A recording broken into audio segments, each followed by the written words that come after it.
Good afternoon, everyone, and thank you for joining us. Dating back to when I was leader of the official opposition, I had significant concerns over the Muskrat Falls Project. I felt at the time that there were many unanswered questions and that the project was more about politics than the energy requirements of Newfoundlanders and Labradorians. Unfortunately, those questions have hung over the province from before project sanctioning and throughout construction. We were told in the beginning that there was a significant amount of pre-planning that was already done, that there were pre-engineering done, and that we should not worry about cost overruns or loss of schedule. Well, since that time, Newfoundlanders and Labradorians have consistently been told that the project is behind schedule, that the contracts were poorly negotiated, the cost overruns continue, and electricity rates are going to rise. Now, this is the legacy of a former PC government. At the time, a decision was made not to put money aside into a legacy fund, but to actually put money aside for their legacy project. From my first day as Premier, I set out to clean up their irresponsible actions and address these issues. I also want to point out that this is not about the work of men and women working on this project. They're hardworking individuals, and they have done what they've been asked to do. So this is not about those hardworking men and women doing their job on the project. Almost 2 years ago today, Minister Cody and I sat at this table and announced an independent review of the cost, the schedule, and the associated risk of the Muskrat Falls project. From that initial step, we have also taken many other actions. Stan Marshall was named the Chief Executive Officer. There's a new board of directors, expanded oversight and reporting, which included independent members on that oversight committee. Finalizing the Estaldi contract, and this was a contract, lots of questions that were not made public around mid-2015. Added to that, we've negotiated and secured additional federal loan guarantee and changes in the federal loan guarantee to the benefit of Newfoundlanders and Labradorians. And most importantly, we have increased confidence in the cost estimates and the timelines associated with this project. Construction on all components of the project is well advanced, and overall construction has now reached 85% as of the end of September 2017. And you think about it, in June of 2016, this is a project that was 48% complete, and at the end of September 2017, 85% complete. That is a significant amount of progress in that time frame. Now, throughout 2017, significant work has been completed on the transmission and generation components, and many milestones achieved. Workers have made great strides and achieved great progress. However, our focus is unwavering. In addition to correcting the course of Muskrat Falls, my government also has a responsibility to get answers. Newfoundlanders and Labradorians deserve them, and they waited long enough. Today, Newfoundlanders and Labradorians can rest assured that these answers are coming. Today marks the start of the Muskrat Falls inquiry. It will be led by Justice Richard LeBlanc. A public inquiry will provide a greater understanding of whether all options were considered at the time of sanctioning the project, why there are significant differences between the actual cost of the project and the estimated cost at the time of sanction. Also, we need to know whether it was justified and reasonable for the project to be excluded from the oversight of the Public Utilities Board. The inquiry will also provide findings and recommendations. We will learn if the project today is indeed the project that the people of the province were sold in 2012. The Muskrat Falls Project was originally sold to the people of the province to be just over $5 billion. Today, the cost has risen, when you add in the interest during construction, to be $12.7 billion. Literally billions of dollars of an inherited problems. Literally billions of dollars of lost opportunities for Newfoundlanders and Labradorians. While we cannot undo the past, we can learn from it and make better, more informed decisions, and we need to minimize the impact of this project on ratepayers. Addressing electricity rates has been and will continue to be a priority of my government. If no rate management efforts were taken, electricity rates will double in 2022. This is unacceptable. And as I conclude, Muskrat Falls is on the minds of all Newfoundlanders and Labradorians, deservedly so. Public confidence is paramount, and I am extremely pleased to have this inquiry led by the Honourable Justice Richard LeBlanc. Let me be clear. The work before us is significant, but it is much needed. As I said earlier, today marks the start of getting the answers. We are both reviewing the past and the present of the Muskrat Falls Project, while working to address the future impacts on the people of our province. At this time, I'd like to invite Minister Cody and then Minister Parsons to speak to their involvement in these initiatives. Thank you. Thank you, Premier. The former government's poor assumptions, lack of cost control, and effective project management have led us to where we are today, with a project that will cost us, as the Premier indicated, $12.7 billion and will result in substantially increased electricity rates when the project is commissioned 2 years behind schedule in 2020.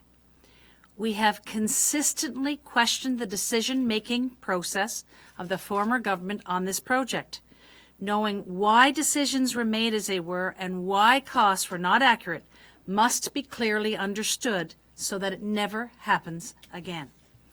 Given this reality, today we are announcing the terms of reference for a public inquiry. This approach responds to public concerns to have the project reviewed as soon as possible, maximizes transparency, and provides for an independent assessment of the issues raised in the terms of reference. The Commission has the authority to do any financial investigation it chooses, including a forensic or process audit.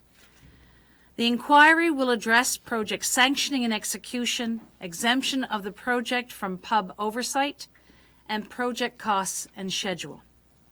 The terms of reference outlines the specific questions we are asking the Commission of Inquiry to consider. Whether the assumptions and/or forecasts on which the analysis of options to address electricity needs was based were reasonable. Whether Nalcor considered and reasonably dismissed options other than the Muskrat Falls project. Whether Nalcor's determination that the Muskrat Falls project was the least cost option was reasonable. Whether Nalcor's conduct in retaining and subsequently dealing with contractors and suppliers of every kind was in accordance with best practice.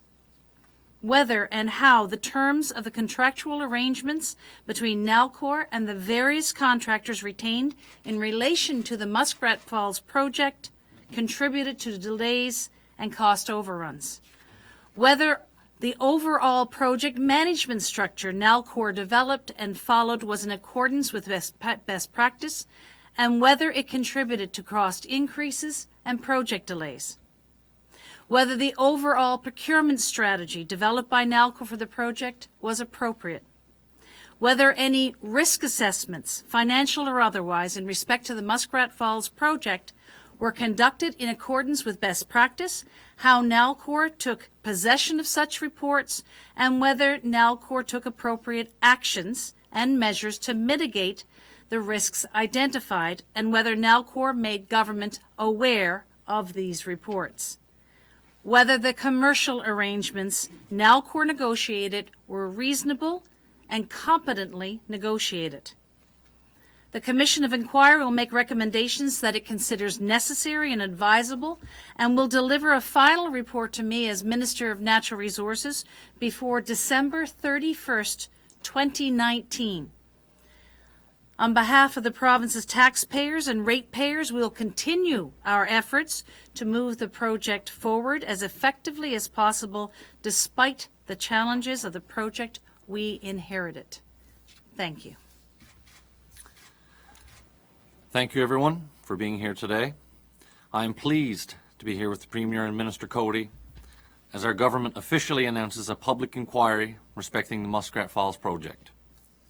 In accordance with Part 1 of the Public Inquiries Act 2006, we are establishing a Commission of Inquiry respecting the Muskrat Falls Project.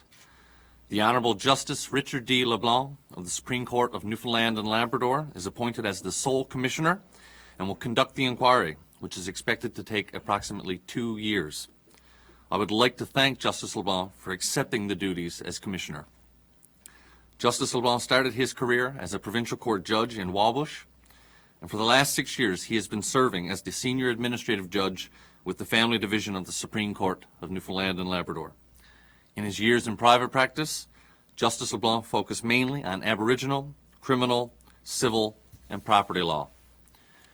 We are extremely grateful to have someone with his expertise lead this inquiry, and I am extremely confident in his ability to achieve thoroughness and accuracy in addressing this enormous task. As my colleagues indicated, we will be releasing the terms of reference today. The Public Inquiries Act 2006 gives the Commission broad authority to determine its own procedures, to determine who may participate, and how evidence will be received. The magnitude of this inquiry is significant.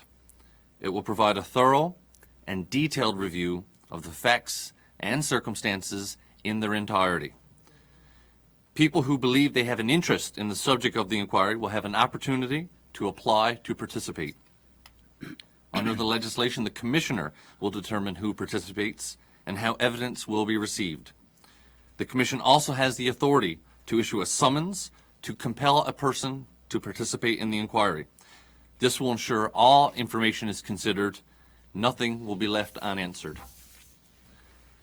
The terms of reference of the inquiry ask the Commission to examine information that informed the sanction of the Muskrat Falls Project in 2012.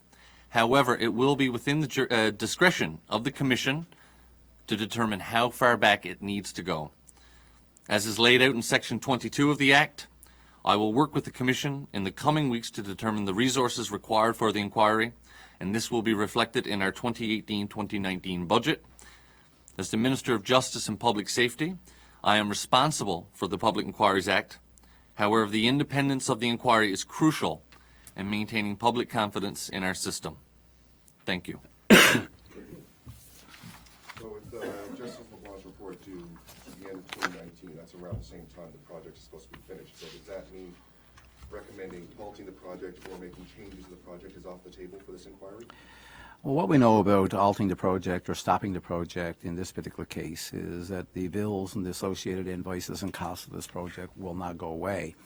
The cost of this project, the legal obligations, and the conditions within the federal loan guarantee will stay in place.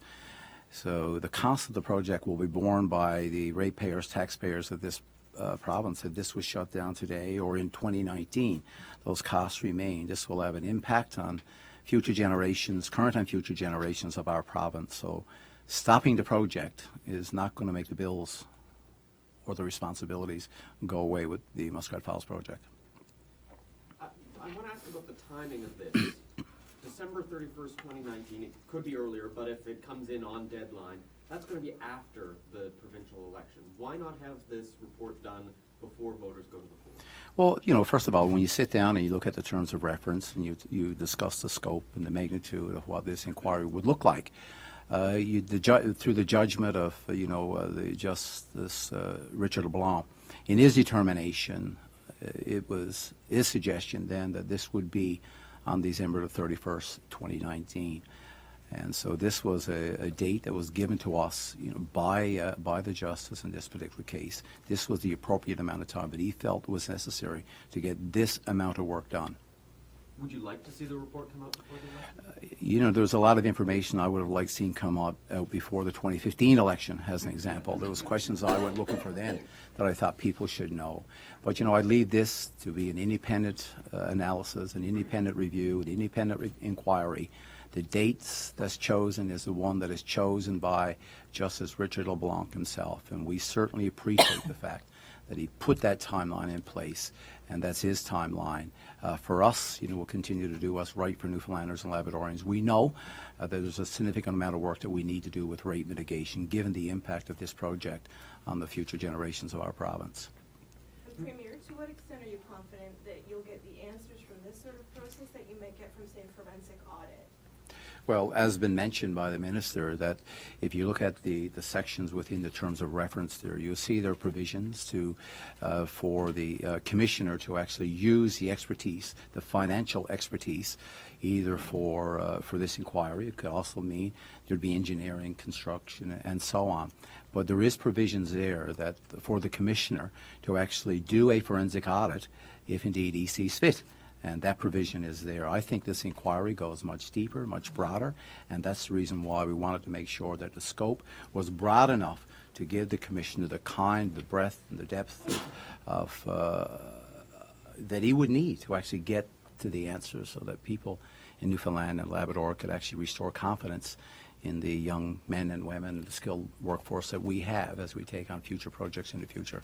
If I could jump in also, sorry to interrupt, but with the public inquiry, the Commissioner has the power to compel people to appear before the inquiry to give evidence and give testimony, and we think that's also extremely important. And Premier, just to follow up, what would you say to those who would have liked to have seen more of an environmental component to this process? Well, there's provisions there within Section 5, I think it is, and Section 5 to include Indigenous peoples into this inquiry, and I'm suggesting, I think they will seek standing, but we must not forget the significant amount of work that we've done already on the Muskrat Falls Project and working with Indigenous peoples in Labrador and throughout the province.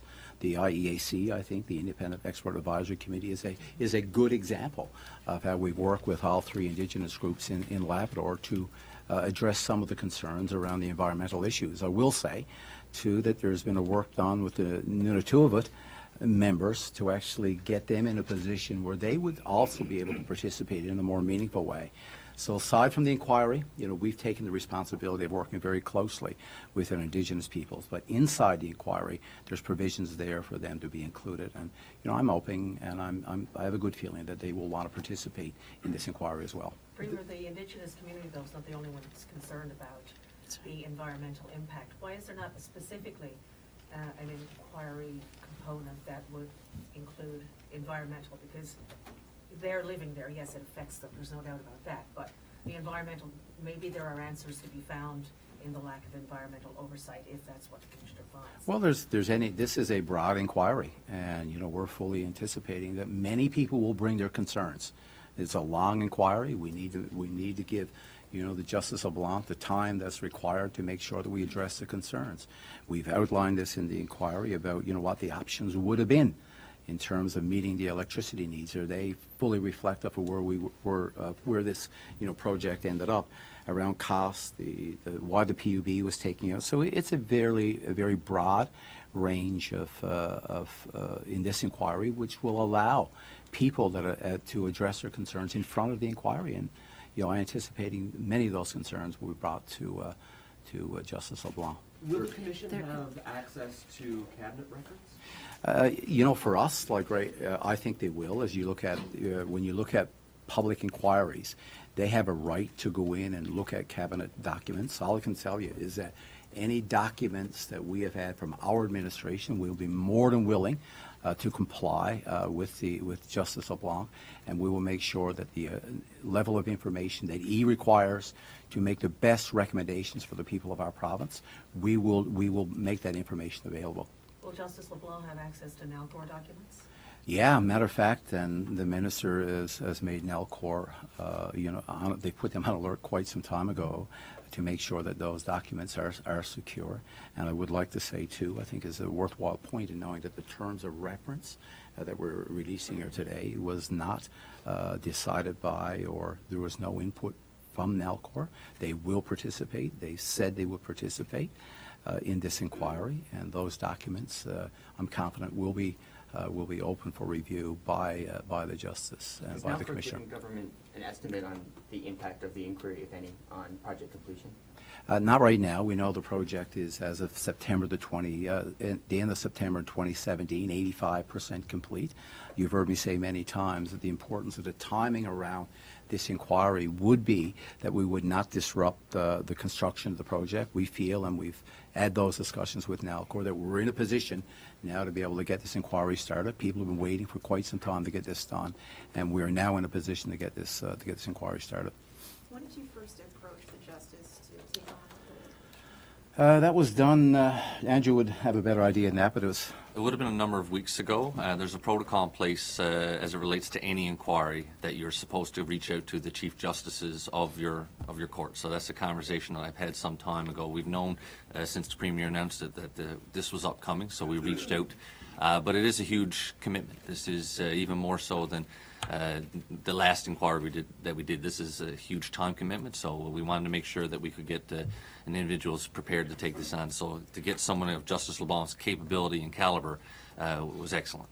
So maybe about 3 weeks ago, sort of? On a number of weeks ago, I'm trying to think now, maybe 3 or 4 weeks ago, yes. So just by way of clarity, during the summer and into the fall, following the Premier's discussion around the possibility of an inquiry, we've been looking at the terms of reference, developing those terms of reference, and then as we came towards a fruition of having something to discuss, then Minister Parsons discussed it with the Chief Justice. There's a specific set of concerns around the North Spur. Will the inquiry be able to look at that? well, as you know, there's been a considerable amount of work that's been done with the North Spur, and we've shared those, the engineering around the construction and the mitigation efforts that have been taken around the North Spur that was shared in Labrador last January. And so we expect there'll be questions about that, but, I'll leave those determinations to Justice LeBlanc. But we do know there's a significant amount of work that's been done already by many engineering groups and studies that's been done. And, Siobhan would have probably a better answer on, how many has been done. But I know there's been quite a few. And so, we'll see where this unfolds within the inquiry to see what questions will be raised about that particular area. The scope of the inquiry allows for, it's very broad. And, if you look at the scope of the inquiry, it talks about what risk assessments you would have undertaken by Nalcor, whether or not these were reasonable, whether or not what measures were taken to mitigate these risks. And as the Premier said, there's been a number of mitigations and things done for the North Spur, but whether Justice LeBlanc looks into those would be his opportunity to do so, because it's very broad under the public He inquiries. has to consider a participation of Indigenous leaders now. Is this only going to be in St. John's, or can he do hearings in Labrador as well? That's a good question, the determination With this, on there's where a they lot would be of held. the logistics that's left to be figured out. I believe Justice LeBlanc, who's actually sitting, that's the reason he's not here today, is he's actually sitting in court, and we didn't want to disrupt matters previously scheduled. But he will be appearing before the media in the near future once we have some more work done on, place of, where we're going to have this and all the logistics that goes into that. So that'll be a question better asked then. I just want to go back to the cabinet records. You said you're certainly open to releasing any cabinet records to the inquiry. Is it then essentially up to members? Are you able to give them access to previous government's cabinet records as well, or will that be up to previous? How exactly will that work? My understanding of the way that would work is that the commissioner, as the commissioner for the public inquiries, they have the authority to review cabinet documents, and so for analysis. And so we'll see, what happens. We could see challenges on that through this whole process. It's, too early to tell what that will look like, but it is my understanding that the authority rests with the commissioner to actually review cabinet documents. So at the end of this process, there can be no civil or criminal finding. Muskrat Falls is still there. Ratepayers are probably going to be paying more. The cost for overruns will still be there, and you'll have added the cost of this inquiry.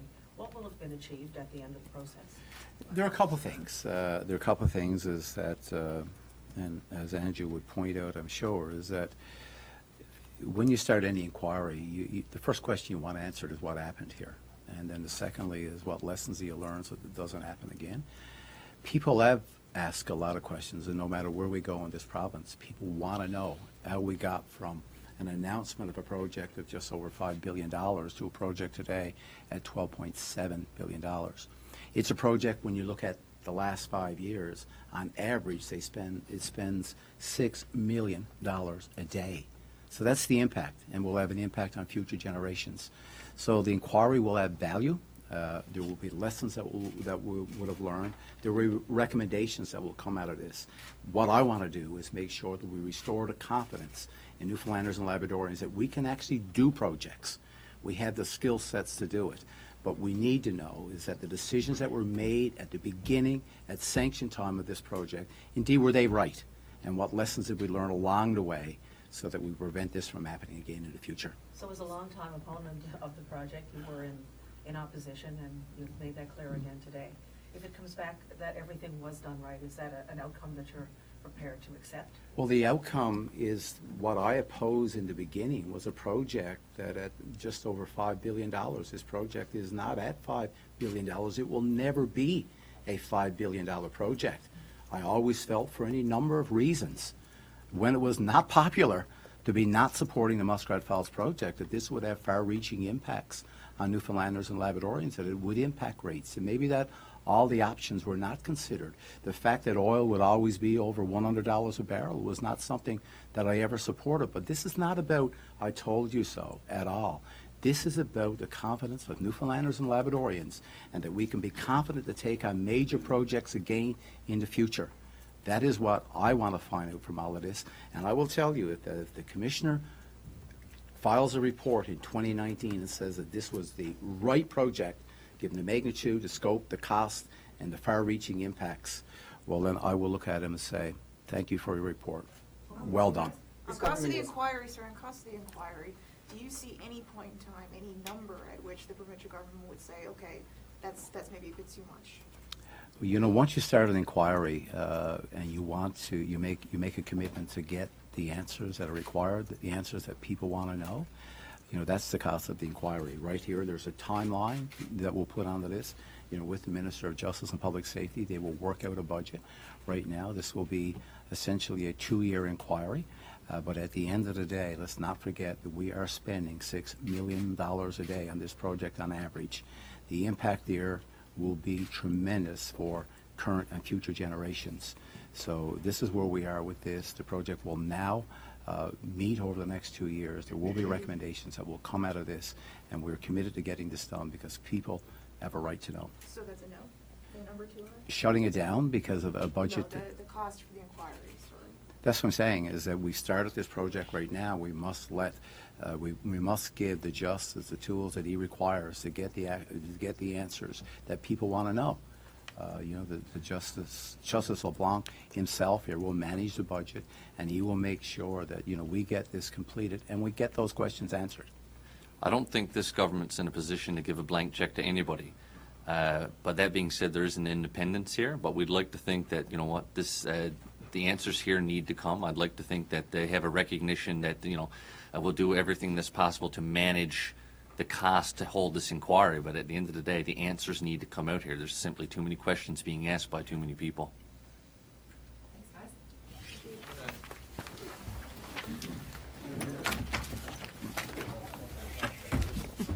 Thank you. It is warm.